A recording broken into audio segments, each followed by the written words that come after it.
Good morning to all. Today we are going to learn about a very infamous word that is geopolitics. Infamous इसलिए क्योंकि India में कुछ चुनिंदा लोग ही हैं, कुछ परसेंट ऑफ द पॉपुलेशन को ही जियोपॉलिटिक्स के बारे में पता है, ये होता क्या है, इससे क्या इम्पैक्ट होता है।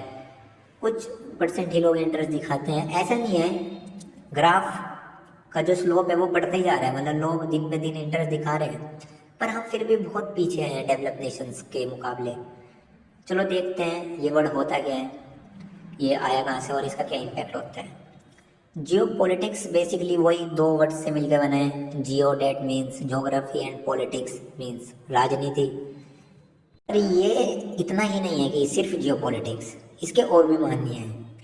जैसे जैसे कि ये डिसाइड करता है कि देश के दूसरे देश के साथ रिलेशंस कैसे होंगे। कोई देश किसी देश को कैसे देखेगा, अपने एनिमी की तरह या अपने अलाई की तरह। अलाई मीन्स फ्रेंड की तरह, तो वो सब हम जानेंगे। पर हम इसको एग्जाम्पल से समझे तो वो ज़्यादा बेहतर होगा। हम एग्जाम्पल लेंगे काफ़ी फेमस वॉर का, जो कि इस टाइम भी चल रहा है और हो सकता है हाल ही में आने वाले 4-5 साल भी चलता रहे। That is Russia and Ukraine war. तो आपने सुना ही होगा कि रशिया का कहना था वॉर पे जाने से पहले, वहाँ के प्रेसिडेंट व्लादिमीर पुतिन का कहना था कि वे जो लुहांस्क और डोनबास रीजन है यूक्रेन में, वहाँ के पीपल को लिबरेट मतलब फ्रीडम दिलाना चाहते हैं यूक्रेन के सप्रेशन से। जो यूक्रेन के लोग हैं डोनबास और लुहांस्क रीजन के, उनको वे लिबरेट कराना चाहते हैं, इसलिए उन्होंने ये अटैक किया, मिलिट्री अटैक किया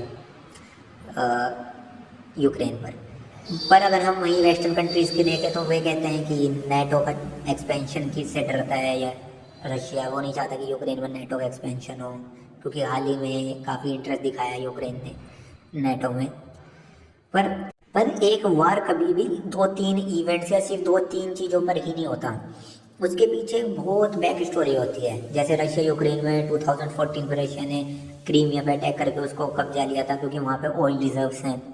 ऐसे रशिया चाहता है कि वो वार्म वाटर पोर्ट्स जो हैं ब्लैक सी में, वो एक्वायर करें, यूक्रेन को कब्जा कर वहाँ उसके पोर्ट्स को एक्वायर करें। क्योंकि अगर हम ज्योग्राफी देखें रशिया की, तो रशिया का जो ऊपर वाला रीजन है आर्कटिक की साइड वाला, वो सर्दी में जम जाता है, बिल्कुल बर्फ़ की कई मीटर मोटी परतों से ढक जाता है। तो रशिया को वहाँ पर मिलिट्री सर्वेलाइंस में और अपने ट्रेड में बहुत प्रॉब्लम आती है।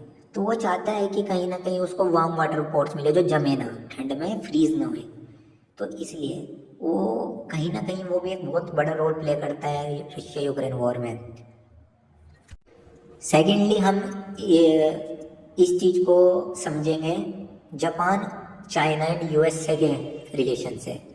आपको पता है चाइना की एक हमेशा से एक थ्योरी, एक मेंटेलिटी रही है कि उसको दूसरे देशों की ज़मीन को एक्वायर करना है, एक्सपेंशन। वो काफ़ी एग्रेसिव कंट्री है। पर जो चाइना एक कम्युनिस्ट कंट्री है, उसके बराबर में बिल्कुल उसका नेबर ही मान लीजिए, बीच में एक पैसिफिक ओशन आ जाता है, पर लगभग अगर हम उनको नेबर की तरह ट्रीट करें, जो चाइना है वो इतना एग्रेसिव क्यों है जापान पे। अगर हम उसकी लॉन्ग हिस्ट्री को छोड़ दें, किंग डायनेस्टी वाली, चाइना मानता है जो जापान के सेंकाकू आइलैंड्स हैं वे उसको बिलोंग करते हैं। If we have a close look on the geography of Japan and its strongest ally, तो हम देख पाएंगे कि उसका जो स्ट्रॉन्गेस्ट अलाई है western ally that is USA, उसके और जापान के बीच में थाउजेंड्स ऑफ किलोमीटर का डिफरेंस है। वहीं पर अगर ज्योग्राफी कुछ ऐसी होती कि यूएसए एंड जापान काफ़ी क्लोज है, कुछ थाउजेंड्स ऑफ किलोमीटर का ही डिस्टेंस होता, तो चाइना का जो एग्रेसिव बिहेवियर है ये आज कुछ और होता। पर ज्योग्राफी के चलते चाइना ने अपनी पॉलिसीज़ को ऐसे मॉडिफाई किया है कि वो जापान पे हमेशा एग्रेशन दिखाता है। जापान तो छोड़ो, इंडिया पर, फिलीपींस पर, यहाँ तक कि रशिया पे भी, जो कि उसका काफ़ी अच्छा दोस्त है, उस पर भी अपना एग्रेशन दिखाता है। पर अगर ज्योग्राफी कुछ डिफरेंट होती तो यहाँ पर शायद चाइना का जो स्टैंड है जापान को लेकर वो कुछ और होता। तो इससे हमें एक बहुत क्लियर व्यू मिलता है कैसे एक देश की ज्योग्राफी उसकी फॉरेन पॉलिसी को इन्फ्लुएंस करती है, उसके दूसरे देशों के साथ रिलेशंस को बना और बिगाड़ सकती है। तो ये जो मैंने आपको एग्जांपल दिए अभी चाइना यूक्रेन के, ये तो फिर भी मॉडर्न डे कॉन्टेक्स्ट में थे। अगर हम हिस्ट्री में देखें पीछे जाकर, तो कहीं ना कहीं हिटलर का वार को हारना, वर्ल्ड वार 2 को हारना बहुत बड़ा रोल प्ले करता है यूएसएसआर की ज्योग्राफी पर। ये हम फिर किसी दिन बात करेंगे इस चीज़ को लेकर। पर for today that's all from my side. और जाते जाते मैं आपसे एक सजेशन मांगना चाहूँगा कि अगली वीडियो किस चीज़ पर लाई जाए, आप नीचे कमेंट में लिख कर बता दें तो it will be very good for me.